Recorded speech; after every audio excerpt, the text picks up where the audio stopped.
Hi wrestling fans, thanks for clicking today's Dreaded Rose report. Let's see what kind of silliness went on today now.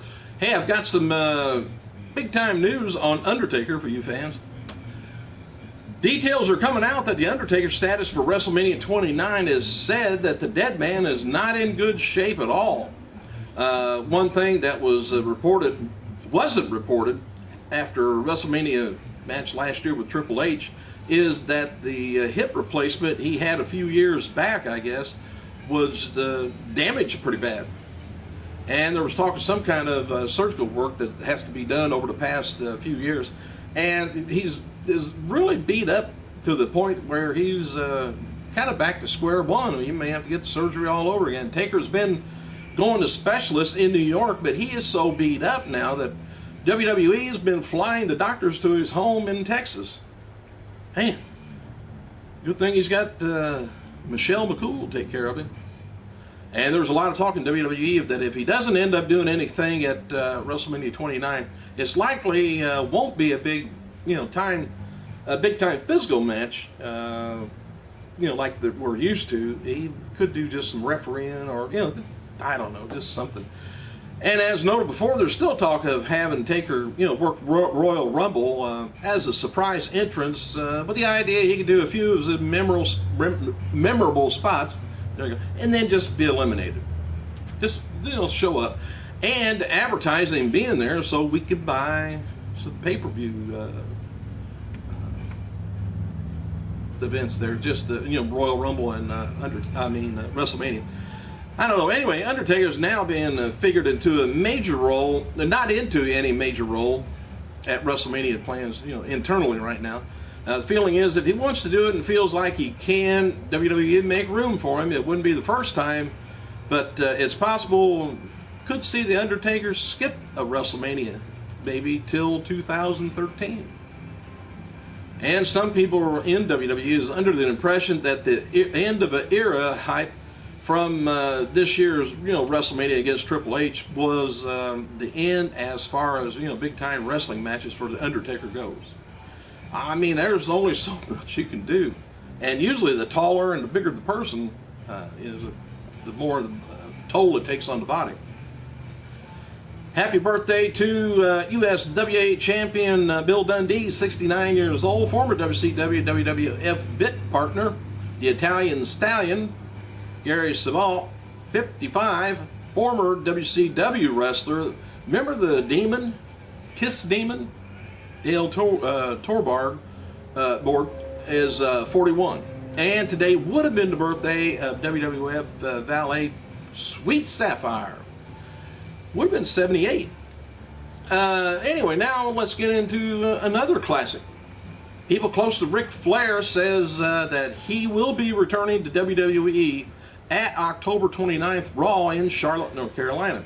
The belief is that he's going to be getting involved in a storyline with AJ Lee, Vicky Guerrero, and John Cena. And hopefully, he probably hopes too, he'll have to referee a match between Vicky and AJ Lee. I would like that myself. And noted before, there's been rumblings of Flair returning, but the lawsuit from TNA was preventing that, and Flair has canceled at least one upcoming independent wrestling appearance that was booked in North Carolina.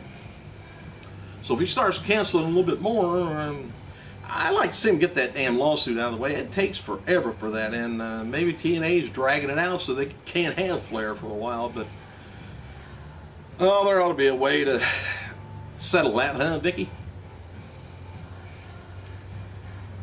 Hey, we could send Vicky Guerrero over there, come to think of it, and let her and Dixie have a match. That'd be nice. I don't know what kind of a deal Vicky's got now with WWE. She's a manager of something or the other. I never have figured that out. I don't think a lot of other people have either. But they didn't want to make her a permanent manager because I think they want to fit Flair into that, leaving that open. All right, there's a moment before last night's SmackDown taping in Providence, Rhode Island, where JBL had the crowd chanting his name of all things. The referees, they were changing over the rope for SmackDown when JBL began ripping into him for taking so damn long. And as noted before, WWE recently signed fitness model Alicia Cheriso to a developmental deal No information on her. She's training at Developmental and can be found on Twitter at The Real Danny, WWE. AJ Lee is scheduled to appear at Raw over the next few weeks, at least internally. There's no talk of removing her from television, despite the general manager storyline where she resigned. She didn't quit the whole company. KFAB commentaries will debut a new DVD and video on demand. Release is going to have Lanny Poffo on, I think it's October 30th. It looks like the trailer is out, and Poffo talks about WWE reaching out to induct Randy Savage into Hell in a Cell and why it didn't happen. Which I already thought he did a interview on that anyway. But pre-sale password for you guys in Philadelphia is John Cena. Raw is going to be coming December 17th. It looks like. Advertised so far as Big Show and Punk taking on Sheamus and John Cena. Advertised for that night. Yesterday we reported Chris Jericho. His thoughts on Ryback, which I might have mentioned that. I can't remember now. But anyway, and the CM Punk Hell in a Cell match, Jericho posted the follow-up to Twitter. He says, "Let me clarify, CM Punk is already a money drawing, ratings drawing, massive star. Ryback 22 is not. But big man wins on Sunday can make him one." Matches taped last night in Providence, Rhode Island for this week's main event were Dolph Ziggler taking on Ryback and Sin Cara taking on Alberto Del Rio. And I read somewhere on Monday's Raw, it was the lowest rated Raw in 15 years. And of course, man, they had baseball going up against them, they had football going up against them, and they also had the president going up against them. Anyway, the debate. I think the debate started at 9 o'clock our time, so that was right in the middle of Raw. But I think they had like 50 million on the first debate watching. I don't know how the ratings were on football and baseball. Haven't seen it. Following matches were taped for this week's SmackDown last night. Kane versus Rhodes, Tatsu versus Miz, Barrett versus Orton, E. Torres, Oksana taking on Layla and Caitlyn, and Bryan taking on Sandow. And there's also there's supposed to be a match between Sheamus and Big Show as they prepare for the world title match for Hell in a Cell. Well, it's a showdown, I guess, between them that they had on SmackDown. Jim Ross noted on Twitter that he filmed 2 hours of footage for WWE's Mick Foley DVD on Tuesday. As noted before, Dragon Gate wrestler Sami Callihan wrestled a dark match before last night's TV taping in Providence, and F4W Online reports Callihan received good reviews as far as selling goes, and they did have him do a promo, I guess, and do some work for agents backstage. But his size and his looks is a concern. Yeah, we'll see. Get if you don't have size and looks or something, man, at least get an attitude, get a persona, get something going for you. Instead of just plain wrestling, I guess. I hate that, but it's the way it looks. Zack Ryder noted on Twitter that he's working on a best of episode of YouTube series, which probably should be about that long.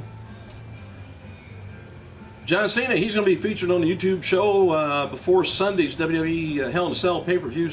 Cena will be addressing the AJ Lee controversy, which, from what I've heard so far, actually they did have really an affair. And during the time he was married, though, John Cena, of course he's divorced now, and I'm pretty sure it's over, he was seeing Kelly, and who, other than his wife, who could blame him?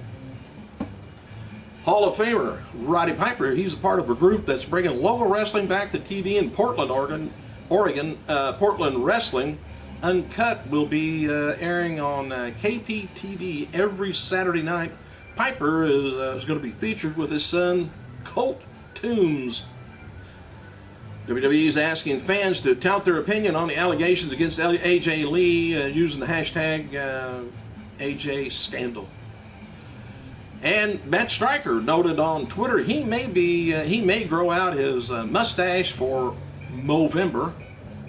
during his match in November. Movember was created to raise awareness of prostate cancer. And WWE superstar Ted DiBiase and Johnny Curtis participated in 2011. Why a mustache has anything to do with prostate, I don't know. I don't want to get into that. Anyway. All right, what we got? 4 minutes left. Okay, as a reminder, John Cena is going to be appearing on the ABC The Chew today at 1 p.m. And appearance on Twitter also continues the hashtag of Bring Back AJ. WWE has signed one of the wrestlers from Booker T's Reality of Wrestling promotion in Texas. As Deaton Blackwell can be found at Twitter at, believe it or not, Deaton Blackwell. WWE's CM Punk says November has been renamed to Punktober 2 and has 2 super secret events lined up. He tweeted, says, 2 awesome events set for November, which has now been renamed Punktober 2. Super secret events as Punktober rolls on. That's all he said. Dark main event after last night's Providence was Big Show and Sheamus. Well, Sheamus beat Big Show in a last man standing match after several 9 counts. The end came when Sheamus connected with a bro kick to the face. Show couldn't get up. Boy, how he can kick that high is beyond me. I'd have to use a trampoline or something. WWE, they began setting up toy areas in the arenas where are running in this week, I guess, to prepare the upcoming holiday season. There was a guy that mentioned several Mattel toys and WWE 13 video games set up to play in the lobby of the Dunkin' Donuts Center at last night's SmackDown taping. So they're going to have a lot going on backstage. TNA talent D'Lo Brown. Yep, I turned the channel. D'Lo Brown at TNA is hosting a wrestle clinic.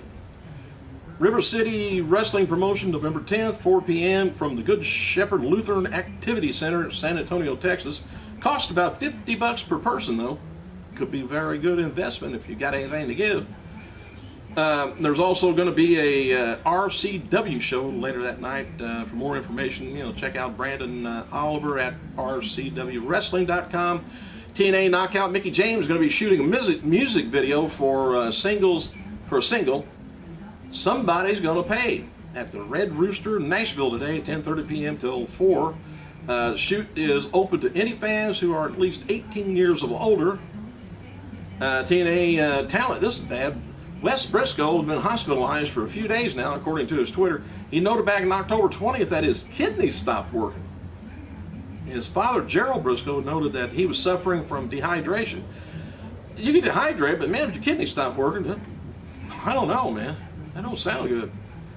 Ohio Valley Wrestling Twitter account reveals that Spike TV cameras will be at the Danny Davis Arena tonight for this week's OVW taping, if you're down in Kentucky. Word is that Spike will be filming a new show of some sort, and OVW is developmental territory, of course, for TNA, and I'll let you know more later on that as soon as we find out. It must be like a reality show, or they're following one of the wrestlers around. Hey, thanks for clicking, you guys.